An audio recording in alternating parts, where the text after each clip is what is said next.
सिंधुदुर्ग जिल्ह्यासह इतर जिल्ह्यातील ताज्या घडामोडी पाहण्यासाठी सिंधुदुर्ग 24 तासला सबस्क्राईब करा आणि बेल आयकॉनवर क्लिक करा। सिंधुदुर्ग 24 तास सदैव तुमच्या सोबत। पुढील बातमी पाहणार आहोत विस्ताराने। मालवणातील भाजपचे कार्यकर्ते विजय केनवडेकर यांच्या घरात अनधिकृत घुसल्याप्रकरणी मालवणचे आमदार निलेश नारायण राणे यांच्यासह 5 जणांवर मालवण पोलीस ठाण्यात गुन्हा दाखल झाला आहे।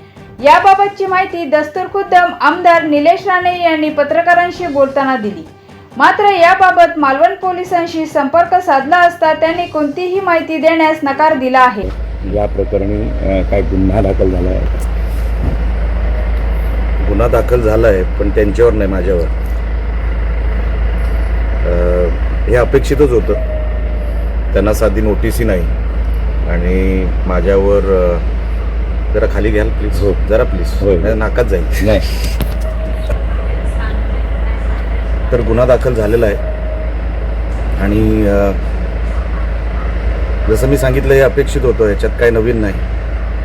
तर मी परवा देखील आपल्याशी बोललो आणि अजून ज्यांच्या घरात पैसे सापडले त्यांना साधी नोटीस नाही, त्यांना साधं पोलीस स्टेशनमध्ये बोलवलंही नाही आणि आम्ही तो गुन्हा पकडून दिला। हा आमचा गुन्हा झाला। बघा कसं चाललंय ते। माझी काय हरकत नाही, पण जी कलमं लावली गेली, ज्या लोकांना आरोपी केलं गेलं माझ्यासहित, जो ज्यांनी कॅमेरा पकडला होता ना, त्याला पण आरोपी केलाय। काय म्हणणार आपण? याच्यामध्ये सांगण्यासारखं दुसरं आता काय राहिलेलं नाही। आम्हाला हे अपेक्षितच होतं आणि दबावाखाली हे सगळं चाललंय हे आता स्पष्ट दिसतंय। म्हणजे तुमची लोक मोकाट काही केलं तरी त्यांना सगळे अधिकार आहेत। चोरी करा, डाका टाका, पैसे उधळा, त्यांना सगळे अधिकार आहेत निवडणुकीमध्ये। आणि आम्ही गुन्हा पकडून दिला तर आमच्यावर केसेस होत आहेत। काही हरकत नाही।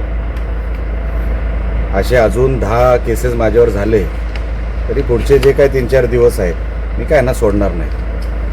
आणि मला विनंती करायची आहे पोलीस डिपार्टमेंटला, नोटीस आपण दिलेली आहे, FIR आपण केलेला आहे, आता मला अटकही केलं पाहिजे आपण। नुसतं नोटीस देऊन कसं होईल? बेल मी जेव्हा अप्लाय करीन तेव्हा करीन, पण नुसतं नोटीस देऊन FIR नंतर प्रोसिजर काय? अटक ना कधी करणार हे पण सांगितलं पाहिजे। नुसतं हा जो काही प्रेशर टाकण्याचा जो काही प्रकार आहे, नोटीस देऊन FIR करून, माझ्यासारखा माणूस काही डगमगणार नाही, ते मग कुठे मागे हटणार नाही। आता पुढची कारवाई जी काय करायची आहे ना, ती त्यांना करायची आहे। मी बघतोय ते काय कारवाई करतायत ते, मला हेही माहिती आहे ते काय करणार आहेत ते। जेव्हा मी बेल घेईन तेव्हा घेईन। आता आज नोटीस आलेली आहे, म्हणजे माझ्याबरोबर जी कोण आहेत त्यांनाही नोटीस आलेल्या आहेत। आता पुढची प्रोसिजर पोलिसांना करायची आहे। पण मी जे सांगत होतो की रवींद्र चव्हाण साहेबांच्या मार्गदर्शनाखाली हे सगळं चालू आहे। ते किती वेळा फोन करतायत, कोणाकोणाच्या नंबरवर फोन करतायत, त्यांचा PA किती लोकांना फोन करतोय, किती लोकांच्या टचमध्ये आहे, हे मलाही सगळं माहिती आहे। पण त्यांना जर वाटत असेल मी हे सगळं म्हणजे ह्या सगळ्या प्रेशरला मी बळी पडीन, तर अजून त्यांनी मला ओळखलेलं नाही। ही फक्त सुरुवात आहे। तुम्ही जर थांबवलं नाही अजून हे बरंच टोकाला जाणार आहे। साहेब, कोणती कलम लावण्यात आली, काय सांगण्यात आलं काय, आणि कुठल्या प्रकारचा गुन्हा? मी बघितली नाही हो, मी कशाला बघू? हे वकिलांचं काम आहे, पोलिसांचं काम आहे आता मला अटक करणं। जर त्यांना वाटतंय की मी कुठे चुकलो आहे किंवा मी टोकाची जी काही भूमिका घेतली तो गुन्हा आहे, आता पोलिसांनी पुढची कारवाई करायची आहे। मी कशी करणार? मी कसं सांगणार पोलिसांना पुढे काय करावं? मी माझं सांगू शकतो की ज्यांच्या घरी पैसे सापडले ते आज मोकाट आहेत, त्यांना कसली नोटीस नाही, त्यांना कसलेही बंधन नाही आणि बंधनही माझ्यावर टाकली जात आहेत। याच्यावरूनच लक्षात येतं की आज कुठल्या स्तराला जाऊन ही निवडणूक त्यांनी ठेवलेली आहे. पण असं किती जरी अन्याय तुम्ही केलात, किती जरी तुम्ही आम्हाला दाबायचा प्रयत्न केलात, तर आम्ही काय तुमच्या या कुठल्याही प्रेशरला भीक घालणारी लोक नाही. तुम्ही करा तुम्हाला जे काय हवंय ते. सत्तेचा दुरुपयोग केला जातोय असं वाटतं का? हां? सत्तेचा दुरुपयोग या प्रकरणी केला जातोय का? माझा आरोप हा फक्त एकाच व्यक्तीवर आहे आणि मी त्या एकाच व्यक्तीवर आरोप करणार. मी अख्ख्या पक्षाला किंवा दुसऱ्या कुठल्याही नेत्याला जबाबदार ठरवणार नाही. एका नेत्याला राग आलाय आणि त्या रागापोटी हे सगळं चाललंय आणि मला खात्री आहे की हे सगळं ते वाटोळं केल्याशिवाय थांबणार नाहीत. त्यांना वाटोळंच करायचं आहे सगळं. कारण का कसं असतं बघा, अहंकार ज्याला असतो ना त्याचं वाटोळं तो स्वतःच करत असतो. जसं दुर्योधनने केलं, बरोबर, जसं रावणाने केलं. सगळं होतंच ना त्यांच्याकडे. नंतर अंत काय झाला? आपल्यामध्ये जे काय पुराणामध्ये लिहून ठेवलंय ना त्याचं कधीतरी वाचन करा. पैशामध्येच फक्त गुरफटत राहू नका. अहंकाराने काही होत नसतं. माझ्यावर अजून 10 केसेस टाकल्या तरी चालतील. मला जे करायचं ते मी करणार. मला जिथे पोचायचं तिथे मी पोचणार. पोलिसांनी मला थांबून दाखवावं. त्यांनी हेर लावलेच आहेत माझ्या मागे. हे काय माझ्या आजूबाजूला फिरणारे तुम्हाला काय वाटतं? हे ड्युटी करतायत, हे हेर आहेत. किती जरी तुम्ही मला कैचीत पकडायचा प्रयत्न केला, मी सन्माननीय राणे साहेबांचा चेला आहे, लक्षात ठेवा. ते माझे गुरु आहेत. म्हणून अशा कुठल्या चक्रव्यूहमध्ये असं काय मी अडकणारा नाही. कारण का मी तुम्हाला वेळोवेळी सांगतो, माझं असं काही घेणं देणं नाही. आपण स्वच्छ हाताने चालणारी माणसं आहोत.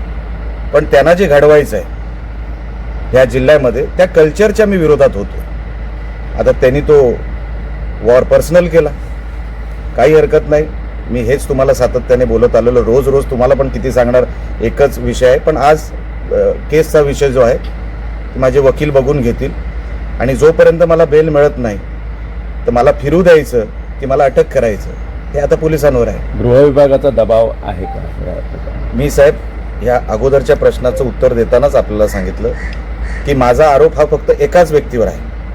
मी सरसकट सगळ्या नेत्यांना जबाबदार ठरू शकत नाही. कारण का मला माहिती आहे काय होतंय. साहेब मी होतोच ना तिकडे, मला माहिती आहे ना काय होतंय, कोण जबाबदार आहे या सगळ्या विषयानं. म्हणून वरचे सगळे नेते हे चांगले आहेत. कोणी दबाव टाकायचा प्रयत्न करत नाहीये. कोण दबाव टाकायचा प्रयत्न करतोय हे मी तुम्हाला त्यांचं नाव सांगितलंय. 36 तास उलटून गेले तरी अद्याप त्यांच्यावर गुन्हा दाखल करण्यात आलेला नाही. मला वाटत नाही त्यांच्यावर गुन्हा दाखल होईल सुद्धा. कारण का त्यांचं कसं झालंय, ते त्यांचं शुद्धीकरण आहे ना तिकडे. ते पैसे शुद्ध झाले तिकडे जाऊन. आम्ही पाप केलाय तिकडे जाऊन असं वाटायला लागलंय. आणि त्यांचे शुद्धीतले पैसे म्हणजे शुद्धीकरण झालेले पैसे हे आम्ही जनतेसमोर ठेवले, तुमच्या समोर ठेवले, आम्ही पकडून दिले. हे पाप आमचं झालंय असं मला वाटायला लागलंय.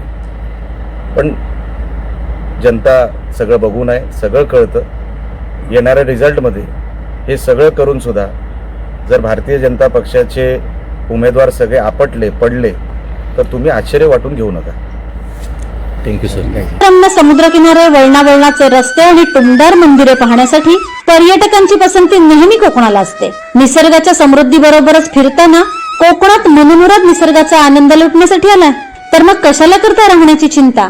देवगड येथील Swami residency AC non AC rooms तुमच्या बजेटमध्ये उपलब्ध. संपर्क 917511 0202 942114 5424 8600 7307 00. मग कसला विचार करताय? येताय ना देवगड येथील स्वामी रेसिडेन्सीला भेट द्यायला. सिंधुदुर्ग जिल्ह्यासह इतर जिल्ह्यातील ताज्या घडामोडी पाहण्यासाठी सिंधुदुर्ग 24 तासला सबस्क्राईब करा आणि बेल आयकॉनवर क्लिक करा. सिंधुदुर्ग 24 तास सदैव तुमच्या सोबत.